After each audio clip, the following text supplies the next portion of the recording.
This video is on how to prepare a basic worksheet in accounting, financial accounting. If you could, make sure you have your handout that was provided along with this video link. You may pause the video because this is going to be a video where you're going to have to work on completing the worksheet as you go. So go ahead and pause. Alrighty, now that you have your worksheet, what you'll find is that the steps that were listed in your reading, the first step was to basically pull your information for your unadjusted trial balance, the first set of columns, and you'll see that this step was actually done for you, even totaled up the debits and the credits. This information is obtained from the general ledger for all the account balances prior to any adjustments. Then you'll see the next set of columns relates to the adjustments, and we're going to start here. Now, the other thing I want to point out to you is that all amounts are in thousands. So I'm just using simple numbers to try to make the process a little easier. So we scroll down and you'll see that you have 6 explanations. We're going to use this information to complete our adjustments. Now the very first one says supplies inventory at the end of the period reveals $6 in supplies on hand.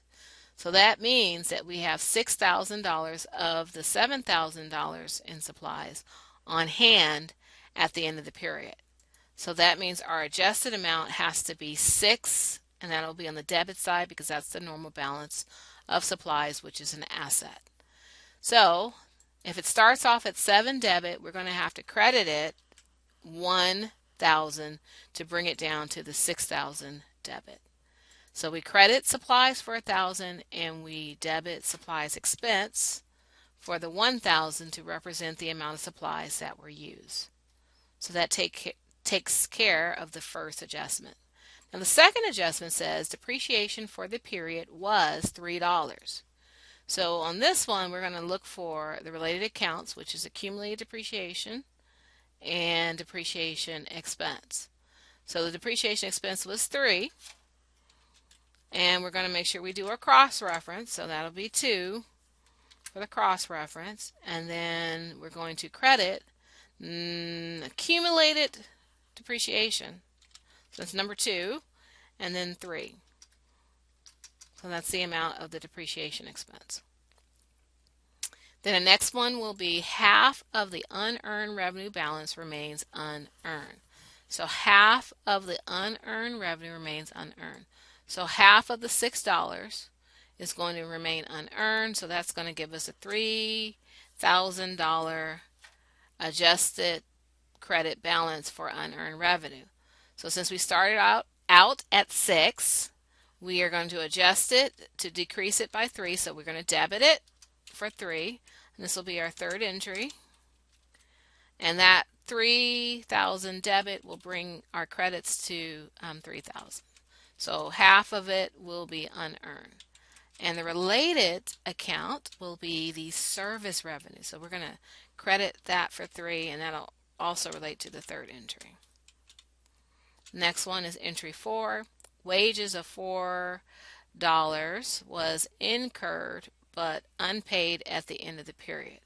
So wages of 4 was incurred but unpaid at the end of the period. So we incurred 4,000 in wages expense, and this is the 4th entry. So let's go ahead and put that cross-reference while we're there. And since we are looking at an accrual, we haven't paid it yet, but we plan to pay it in the future. So we're going to go ahead and put that 4 on the credit side of the wages payable account.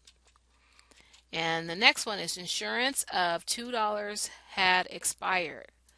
So we had the benefit of coverage for $2,000 for our insurance, so we're going to debit insurance expense 2, and that'll be our 5th entry. And since we had a prepaid insurance account, let's see where it says prepaid insurance account expired 2, so we're going to decrease that account by 2, and that'll be the 5th entry. So reduce our asset prepaid insurance. And then the last one is interest of $1 had been accrued at the end of the period. So that means that we're going to look at $1 interest expense. So 1,000 here, and that'll be the sixth adjustment, and that's related to interest payable. So the sixth adjustment, and go ahead and put in 1,000 for that. And what we're going to do is we're going to cross our fingers and do a summation. We're going to do a summation of the debit column. Let's see, enter.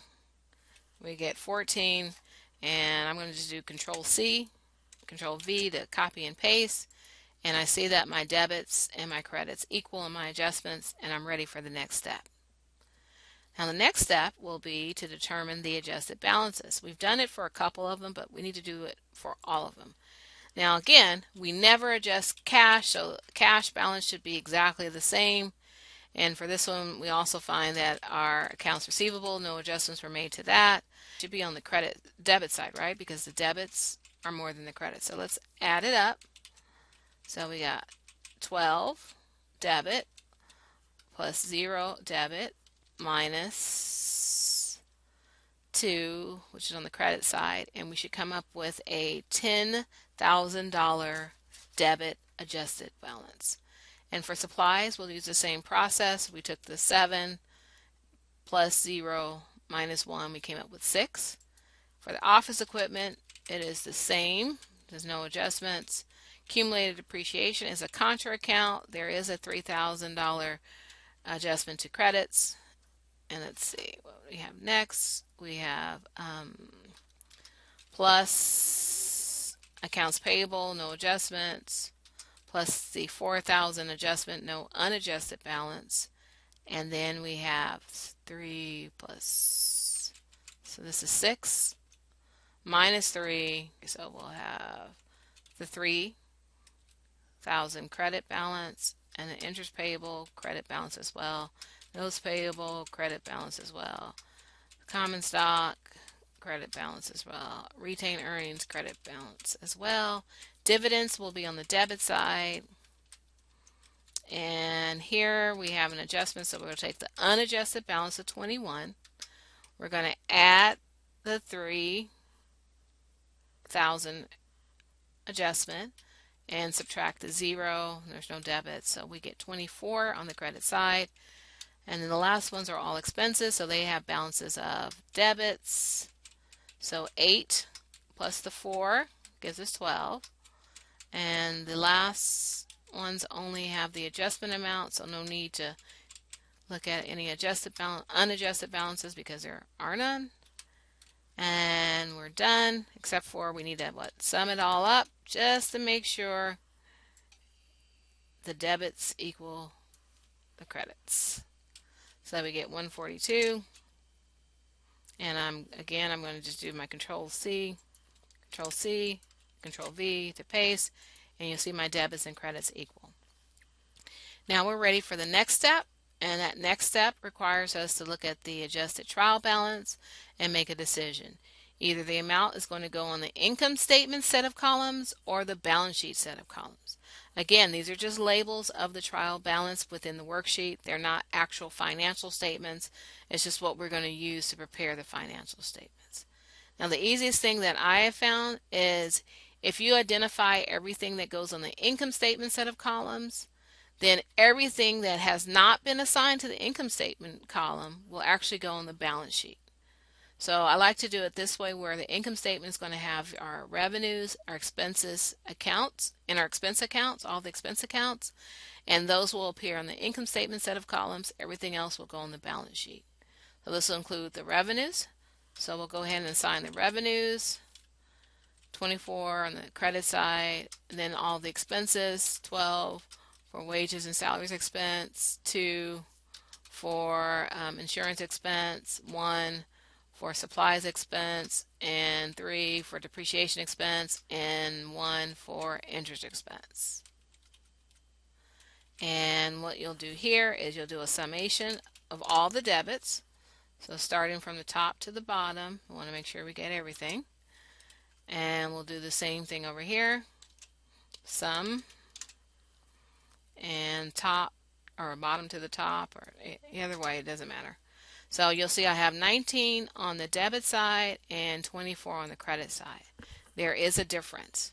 What you're going to do is you are going to take the difference between the two. So that would be 24 minus 19.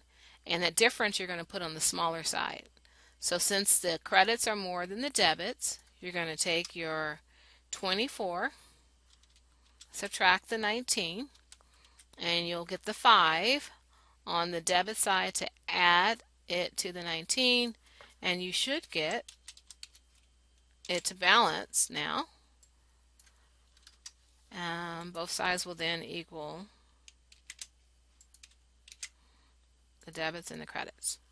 So what we're hoping is when we put these other accounts in, we're going to get that same difference, and this difference of 5 represents the net income. So let's see if we did it right. Let's go up here. Cash is going to go on the balance sheet set of columns, and we'll do that. And I'm going to sit here and do a little cheat. I'm just copying the little reference. So 74, 22, 10, 6, and 10, they all agree to the adjusted trial balance. And then on this side, I'm going to have my 3, and I'm going to do that for my contra assets, all my liabilities, my common stock, retained earnings, and even my dividends, because my dividends do not belong in the income statement. That will also be on this statement as well. So we're going to have to go plus the 1 for the dividends. And again, the revenues and expenses fall on the other income statement set of columns, so they're not going to be on the balance sheet set. We're going to add the columns again. So starting from the bottom to the top, enter. And I'm going to just Control C, Control V to paste. You'll see I have a difference here, and this time my number on the debit side is larger than the amount on the credit side. So I'm going to add 123 and subtract the 118, and what do I come up with? 5. So that 5 represents the net income, and these two numbers, these two differences should agree. And when I do my final addition of my subtotal and my differences for both sides, I still should get the 123. And we are done. That's how you complete a worksheet. And what you'll do is you'll use your income statement set of columns to prepare your income statement, and then you will use your balance sheet set to prepare your balance sheet. And keep in mind that when you prepare your statement of retained earnings, you're going to have to use the process that we discussed in Chapter 1. So if you have any questions, post them in Blackboard,